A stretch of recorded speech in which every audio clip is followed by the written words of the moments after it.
연금 여러 종류 금융상품이 아까 제가 가입할 수 있다고 우리가 이야기 드렸잖아요. 맞아요. 그러면 네. 내가 이제 연금을 개시를 했어요.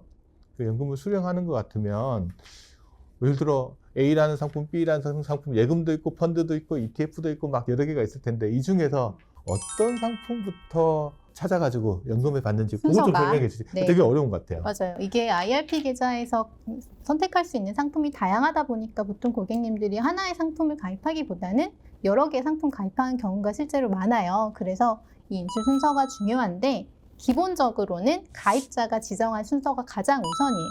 그러면 이제 연금 개시하기 전에 네, 그 금융회사를 가서 나는 이 순서대로 하세요라고 정하면 맞아요. 그 순서대로 인출이 되는 거네요. 네, 그래서 뭐 제가 펀드를 5개 가지고 있다라고 하면 이제 그 연금 개시 신청을 할 때 쓰는 거죠. 1순위는 A 펀드, 2순위는 B 펀드, 뭐 3순위는 C 펀드 이런 식으로 순서를 정할 수도 있고 만일 이걸 뭐 작성하지 않거나 아니면 따로 옵션이 있어서 그냥 비율대로 팔아서 주세요라고 선택을 할 수도 있어요.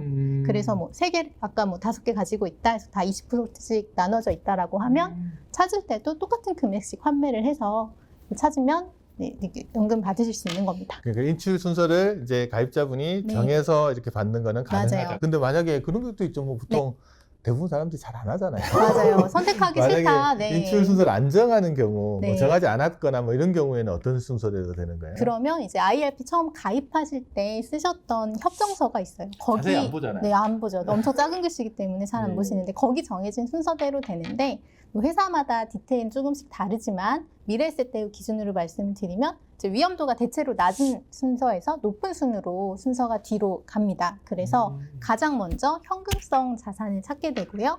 그다음에 원리금 보장 상품, 그다음에 실적 배당형 펀드, 실적 배당형 보험, 그리고 실제 실물 증권 순으로 매도 순서가 정해져 있습니다. 뭐 실물증권은 많지 않을 테고. 네, 많지 제일 먼저 않죠. 현금이 있으면 현금이 가장 먼저 현금 나간다. 있으면 현금부터 네. 빼고 그다음에 원리금 보장 상품은 그 예금 같은 거죠. 예금, 네, ELB 뭐 이런 거는 맞아요. 그다음 네. 빠져나가는 거고 그것도 이제 금리가 낮은 것부터 네, 헐어가지고 낮은 것부터. 이렇게 빼서 나가고 그다음에 실적 배당형 네. 펀드 이것도 위험도 낮은 순에서 높은 위험도 순으로. 예를 들면 채권형 펀드가 먼저 그렇죠. 네. 채권형 먼저 그다음에 쭉 그다음에 빠져나가는 또 주식형으로 빠져나가고. 순서가 네. 되고 그다음에 보험 상품 네, 그다음에 실물 증권 순서대로 네, 그런 순서로 일단은 빠져나간다. 이게 이제 원칙이고 네. 실질적으로 회사마다는 조금 더 맞아요. 상이할 수 있으니까 회사마다 연금 다를 수 개시하기 있습니다. 전에 한번 꼭 확인하시고 뭐 그게 싫으신 분은 본인이 인출하는 순서를 정하시면 따로 정하시는 것도 하나의 방법이니까 네. 그런 거 하시면 될 것 같아요. 이제 요즘 이제 많이 나온 질문이 저도 많이 받는 질문이거든요. 요즘은 또 핫한 게 ETF잖아요. 맞아요. 이거 중요합니다. 그 ETF 가입하려고 증권사로 옮겼다라는 분도 되게 많으신 것 같고 ETF는 일단 장이 열리고 나면 시장 가격이 계속 바뀌잖아요. 맞아요. 네, 주식처럼 왔다 그러면 갔다 이것도 하죠. 네. 실적 배당 펀드 중에 하나인데 이것도 자동으로 뭐 판매되고 이런 문제가 있을 것 같은데 어떻게 이거를 돼요? 조심하셔야 되는 게 ETF는 말씀하신 대로 가격이 계속 바뀌기 그렇죠, 때문에 이걸 회사에서 파는 시점에 따라서 가격이 너무 달라질 수가 있는 거예요. 그래서 앞서 말씀드렸던 펀드 같은 경우는 그냥 매달 며칠에 환매한다 이렇게 해버리면 되는데 ETF는 그러지를 못해요.